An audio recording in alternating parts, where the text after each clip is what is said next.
Graça e paz, queridos, tudo bom? Como é bom estarmos juntos novamente. Na aula passada, nós falamos sobre qual lugar da adoração era correto para adorar. Vocês lembram? Havia um conflito entre os samaritanos e o povo judeu. É onde que eles adoravam, onde eles podiam adorar, onde era o lugar correto para adorar. Então surgia essa dúvida e os dois povos adoravam o mesmo Deus, só que de forma diferente, de maneira diferente. E em João capítulo 4 nós podemos ver que Jesus anuncia a verdadeira adoração numa conversa impactante com aquela mulher samaritana no poço de Jacó. E ali, indo direto ao que mais ela precisava, ao que mais ela necessitava, que era a satisfação plena em Deus. Ela tinha fome e desejo da presença de Deus. A vida que ela levava, queridos, não trazia plenitude, não trazia essa satisfação, porque só Deus pode satisfazer as reais necessidades do nosso coração. E ali, queridos, Jesus anuncia a nova vida, Jesus anuncia a restauração da adoração, o novo nascimento. Jesus disse, vem a hora, e já chegou, que os verdadeiros adoradores adorarão ao Pai em espírito e em verdade. Vocês lembram quando eu falei de adorar ao Pai em espírito e em verdade? É de dentro para fora. Aleluia, glória a Deus. Nós temos que ser esses verdadeiros adoradores a que o Pai procura. Aqueles que têm a vida de louvor e adoração plena, completa em Cristo. Aleluia. E voltando à história, eles estavam ali no poço de Jacó e ele disse para aquela mulher, olha, quem beber dessa água aqui, dessa fonte, que era do poço, voltará a ter sede. Mas quem beber da água que eu lhe der, jamais terá sede, pelo contrário, vai jorrar uma fonte que salta para a vida eterna. Ou seja, queridos, o novo nascimento é a coisa mais importante. Sabe, amados, o novo nascimento é a coisa mais importante nas nossas vidas. Porque o novo nascimento faz com que nós entendamos que tudo que diz respeito às promessas e à vida de Deus, elas se tornam possíveis. Por quê, queridos? Porque nós podemos viver, de fato, a verdadeira adoração em Cristo. Nós podemos e temos o poder de sermos verdadeiros adoradores. A adoração ali naquele momento, quando Jesus ali estava falando com ela, essa conversa impactante, ela percebeu que a adoração era em espírito e em verdade, como eu falei, de dentro para fora. Aí sim, queridos, temos a plena comunhão em Deus. Entendemos também que isso só é possível a ser vivido quando a nossa posição em Deus está restaurada, convicta em nós, ou seja, que nós estejamos vivendo uma nova realidade espiritual. Queridos, quando nós de fato nos entregamos verdadeiramente ao novo nascimento, à restauração plena em Cristo, quando nós entendemos isso, queridos, e quando nós lemos as cartas, lemos a palavra de Deus que é revelada a nós e temos essa consciência, queridos, aí sim, nós vivemos plenos em Cristo. Nós temos a certeza de que viver em Cristo é a satisfação plena da manifestação da glória dele em nós, porque nós fomos chamados para isso, para viver, para manifestar a glória do Senhor. Nós somos chamados para o louvor da glória de Deus e é por isso, queridos, que a gente sempre bate na mesma tecla. Leia, pratique, porque é essa palavra que nos dá o discernimento, que nos dá a certeza e a convicção de vivermos plenos em Cristo Jesus. Sabe, nós temos, como eu falei, o poder de viver uma vida de louvor e adoração, porque o novo nascimento nos habilita a corresponder ao chamado real. Nós temos Deus habitando dentro de nós, queridos, a natureza de Deus, a natureza divina operando em nosso homem interior. Porque o nosso homem interior, ele é falho. Mas quando nós temos a natureza divina em nós, quando nós temos a inspiração divina em nossas vidas e nós conseguimos viver de fato, queridos, o nosso homem interior, ele morre, espiritualmente falando. ele morre, porque ali, ao invés do homem interior, do velho homem, nós vamos colocar a nova criatura, nós vamos colocar o homem restaurado, o homem transformado em Cristo Jesus. Eu não posso deixar de falar, de maneira alguma, queridos, sobre as expressões que nós temos e a Bíblia nos diz sobre o louvor e adoração. Vamos lá? A primeira expressão de louvor e adoração é a oração. Vamos lá em 1 Tessalonicenses 5, do 16 ao 18. Regozijai-vos sempre. Ou seja, queridos, regozijai-vos é alegrai-vos, ser alegres, estejam sempre alegres. Eu costumo dizer que a alegria do Senhor é a nossa força. Não importa seja qual for a situação que você esteja passando, se é de tristeza, se é de dificuldade, se é de dor. Lembre-se, a morte de Cristo na cruz. Ele, queridos, em momento algum, ele lamentou, ele murmurou. Pelo contrário, ele apenas perguntou para Deus por que ele havia desamparado ele. E por que Cristo fez essa pergunta para Deus? Pai, por que me desamparaste? Porque, queridos, o pecado da humanidade foi transferido sobre ele naquela cruz. E ali Jesus perguntou, ele não lamentou. Veja bem essa comparação. Queridos, Jesus não lamentou, Jesus ele não reclamou. Ele só apenas perguntou para o Pai, por que me desamparaste? Porque ali ele estava preocupado, mas aí ele sentiu que o peso do pecado, todo o pecado da humanidade foi transferido sobre ele naquela cruz. E Deus não suporta o pecado e por isso virou-se momentaneamente, culminando, finalizando assim com o brado de Jesus. Olha, tudo está consumado, porque Jesus ali entendeu, queridos. Deus, ele não se afastou de Jesus. Ele apenas virou-se momentaneamente porque Deus, ele odeia o pecado. O Senhor não se agrada com o pecado. E ali, todo o pecado da humanidade estava sendo transferido para Cristo ali naquela cruz. Por mim, por você, por nós. Aleluia! E mostrando assim o porquê, o objetivo da vinda dele à terra, o sacrifício vivo por nós. Então, queridos, se alegrem, porque isso é motivo de alegria para nós. Por isso que diz, regozijai-vos sempre, alegrai-vos sempre, porque a alegria do Senhor é a nossa força. Logo em seguida fala, orai sem cessar, ou seja, orar continuamente. Queridos, então olha lá, a oração, a expressão de louvor e adoração, a primeira expressão é a oração. E a primeira coisa que manda dizer na oração é alegre-se. Então nós temos que nos alegrar e orar continuamente. Não parar de orar sem cessar, queridos, sabe por quê? A oração, ela é um conjunto de frases, de palavras, onde nós expressamos o nosso clamor ao Senhor. Glória a Deus! Daniel, queridos, ele tinha o hábito de orar 3 vezes ao dia. Vocês se lembram dessa história? Daniel, ele orava 3 vezes ao dia. Muitas das vezes, queridos, ele não tinha nem palavras, ele simplesmente olhava para o alto e ali ele clamava ao Senhor em espírito. Ali ele poderia, ali ele pensava, ele agradecia ao Senhor por tudo, ele intercedia pelos seus irmãos, ele intercedia por aquele povo na Babilônia. Queridos, Daniel orava 3 vezes por dia. Sabe o que é isso? É um costume. Sabe, ali ele tinha uma adoração tão grande pelo Senhor, ele tinha ali um respeito tão grande a Deus, ele tinha uma comunhão tão forte, uma aliança tão forte com o Senhor, que ele não deixava de orar, porque ele sabia que a oração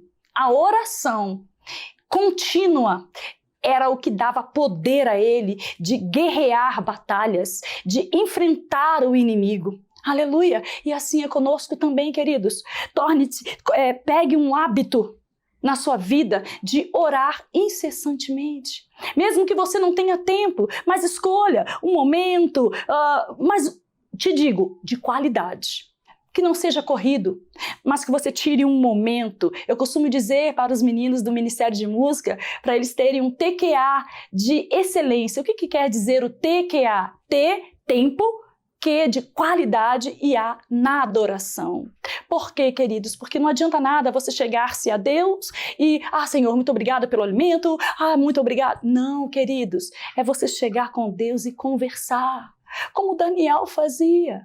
Conversar com Deus, agradecer ao Senhor pela sua vida, pelo fôlego de vida, agradecer ao Senhor pelos seus feitos, pelos seus benefícios e interceder também pelos nossos irmãos, pela nossa comunidade, pela igreja em que nós congregamos.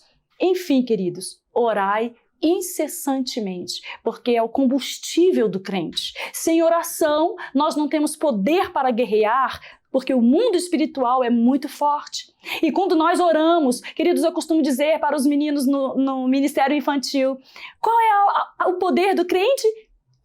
A oração. Como um carro. O combustível do carro é a gasolina. Sem a gasolina, o carro não anda. E o crente, sem a oração, não permanece de pé. Glória a Deus, aleluia, porque a oração, queridos, é o poder do crente. A oração, queridos, é onde o crente se fortalece, pega as armas e ali ele guerreia. E ali ele, juntamente com Cristo, ele ali ganha todas as batalhas e sai mais do que vitorioso em Cristo Jesus. Aleluia. A oração é falar com Deus. Se você não ora, você não fala com Deus. Você não tem acesso à presença dele. Você não tem intimidade com ele. Sem a oração, você não consegue ter uma vida de louvor e adoração. Porque a oração, queridos, faz você chegar-se a Deus. A oração faz você ter comunhão, intimidade com Deus. Queridos, o nosso Deus sabe de todas as coisas, Ele conhece o nosso deitar, o nosso levantar, o nosso pensar, o nosso agir, o nosso falar. Ele nos conhece, só Ele pode esquadrinhar-nos. Aleluia, diz lá em Salmo 139, só Ele pode esquadrinhar-nos. Então, queridos, a oração nos eleva a Deus em espírito e em verdade. A oração faz com que nós tenhamos intimidade com o Pai. Aleluia, glória a Deus. Vamos para o seguinte, versículo seguinte.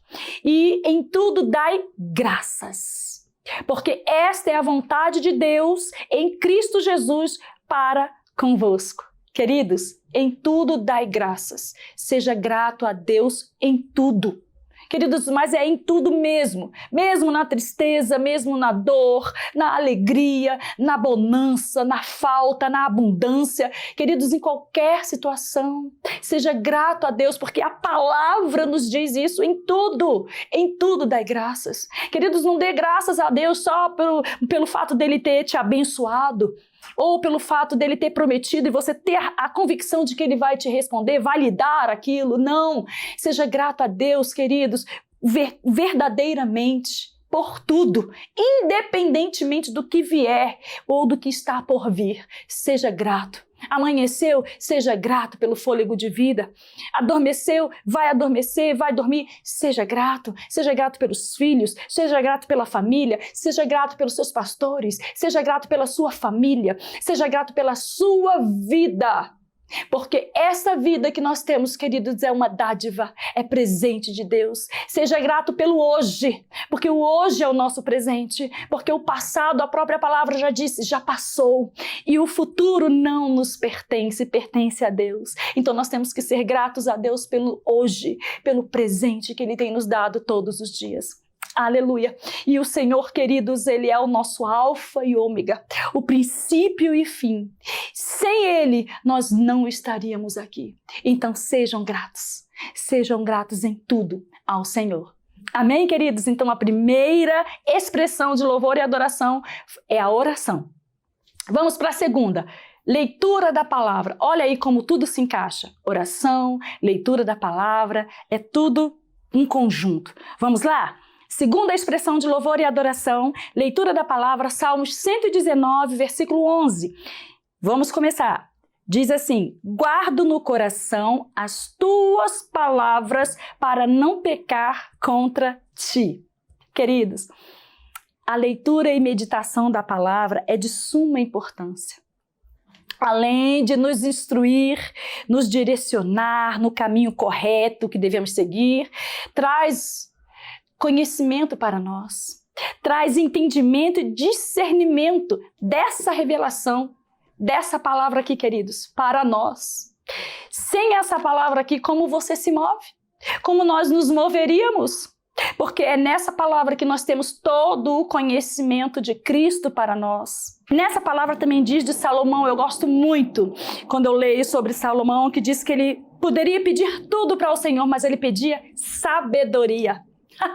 Glória a Deus. Queridos, se nós pedíssemos só ao Senhor sabedoria, eu creio que nós seríamos mais felizes, porque não tem coisa melhor do que você ser sábio em Cristo.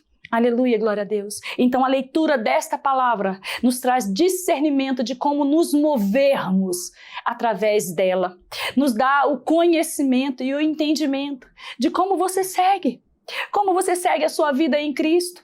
Como que você caminha em todas as situações da sua vida. E a Bíblia ainda diz assim, olha, conhecereis a verdade vos libertará. Quem é a verdade? A palavra é Cristo. Aleluia, glória a Deus. Por isso que nós falamos, olha, leiam, queridos, meditem, estudem. Sejam abençoados na prática desta palavra, porque não tem coisa melhor, queridos, do que você entender, do que você compreender aquilo que Deus quer falar ao meu, ao teu, ao nosso coração. Aleluia, glória a Deus. Vamos continuar. O batismo. Oh, glória, aleluia. João 3,5 diz assim, respondeu Jesus, em verdade te digo, quem não nascer da água e do Espírito não pode entrar no reino de Deus. Aleluia. Temos um novo nascimento, perdão dos pecados, uma vida cheia do Espírito Santo. Somos inseridos em uma comunidade, uma família, nossa igreja. Nós vivemos uma nova vida em unidade com Cristo e junto com o batismo. É tudo isso, queridos. O batismo nos dá legalidade para viver desta forma.